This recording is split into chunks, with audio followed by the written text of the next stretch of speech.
Hello everyone, GWFan the Softcore Brony here, bringing you another update. So, 300 subscribers as of today, yahoo! Thank you all so much for watching. Also, as of today, by complete coincidence, I guess I'm officially a YouTube partner as well. I really feel I have to thank you, the viewers, for that too, because I didn't have the confidence to actively seek out a YouTube partnership myself.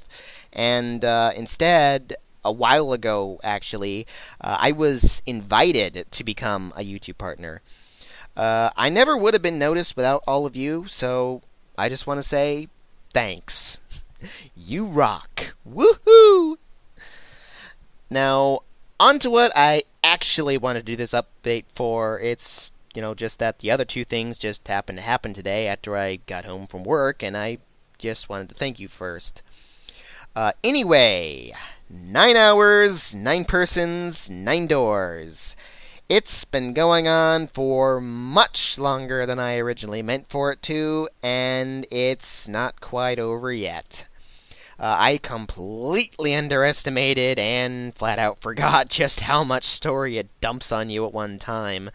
What I was expecting to be shorter than 30 videos is already reaching 40, and I'm only just now on the final path of the game, so it's been a long haul. Not that it's been a bad thing exactly, since, I'm glad I was able to iron out and fix the little bugs and problems that came with recording from a Nintendo DS, which is, partly what I had intended for LPing 999 for in the first place. Also, I finally figured out how to do HD videos, which turned out to be stupidly simple, but, yeah, regarding 999, it's just, as I said before I started it, it's not everyone's cup of tea, which has shown in the relatively lukewarm reception it got, since even a lot of the regular viewers chose not to watch, or at least they don't comment anyway, which is totally fine. To each his own, and I wasn't expecting everyone to enjoy mostly reading more than gameplay anyway. Unfortunately, the game is far better to play yourself rather than watch, as it has turned out not to be very fun to LP either. Not because of the game itself, mind you, but rather the Let's Play aspect.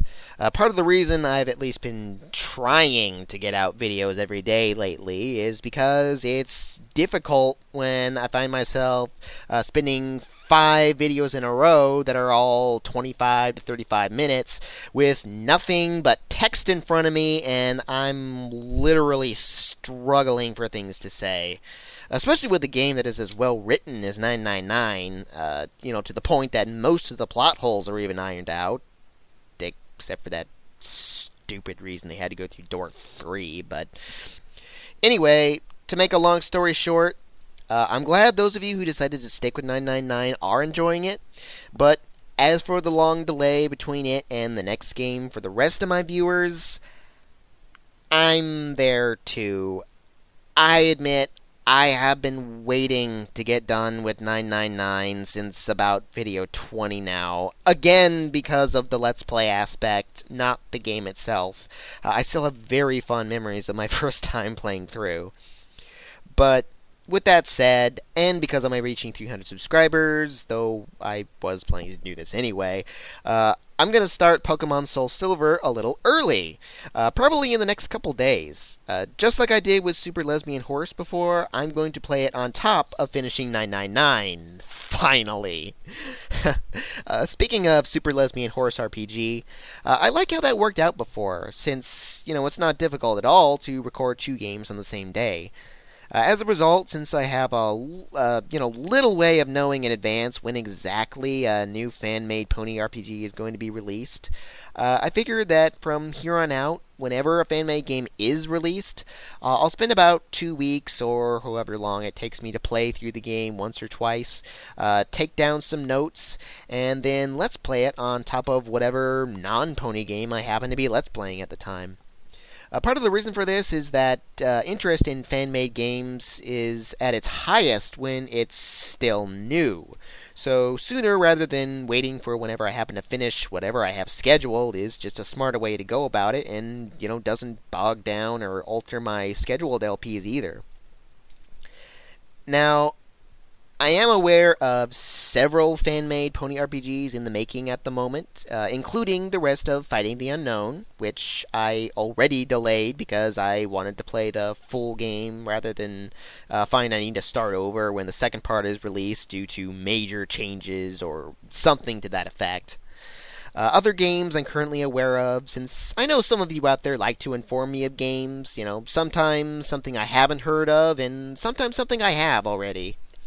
But anyway, the list of games I'm keeping an eye on for now currently is War of Harmony, My Little Pony Friendship is Magic, Curse of the Lost Kingdom, which is currently on hiatus, Pony Quest, which I don't really have any inkling of how much they have completed and how far they have to go, though I think they're still looking for artists and dialogue writers if anyone wants to go and help them out. Adventure of the Lunar Bolts, which I thought had been canceled about a year ago, but apparently is up and running again. And My Little Pony Investigations, which I still want to do a blind Let's Play of if they ever release the darn thing. Now, there are other games out there that I'm also aware of, like Ponymon, for example. That game has been inactive for something like a year and a half, and apparently just started up again maybe 2 weeks ago. I have my reservations about that one at the moment, partly because of the delay and it's already had, and partly because the type chart is so horribly imbalanced, at least in my opinion anyway. Otherwise, I want to point out and make my intentions clear on sprite hack mods. I'm aware of many of them already, such as Derp to the Past, Super Fluttershy Land 2, Pony Pokey Bros 2, Trixie's Castle, which is a mod of Solomon's Key, one of the hardest games to ever grace the NES, Cave Story, with like 3 different pony mods for Derpy, Lyra, and Berry Punch, and also the Earthbound pony mod that allows you to play as Dinky and the Kitty Mark Crusaders, and is also only about half finished at the moment. These games are all fine and dandy, and I certainly like them, and I have nothing against them, but when you get down to it, all they are sprite hacks. There's nothing different about the gameplay otherwise, so it's kind of just a gimmick, really. I thought about doing a blind run of Trixie's Castle before, but I decided that I'm not going to do sprite hacks, just because you can have pretty much the same experience if you play the original game, only with different sprites. The only exception might be the Earthbound mod, because I'm not sure exactly how different it's going to be for as much of it as it is thus far. It may turn out to be more, so keep an eye on that one if you will, though it's possible I may end up skipping on that one as well. Anyway, I think this is the longest update I've had so far, so thanks once again for watching my videos. You have no idea how much I appreciate it. So, I'm GWFan the Softcore Brony. Until next time.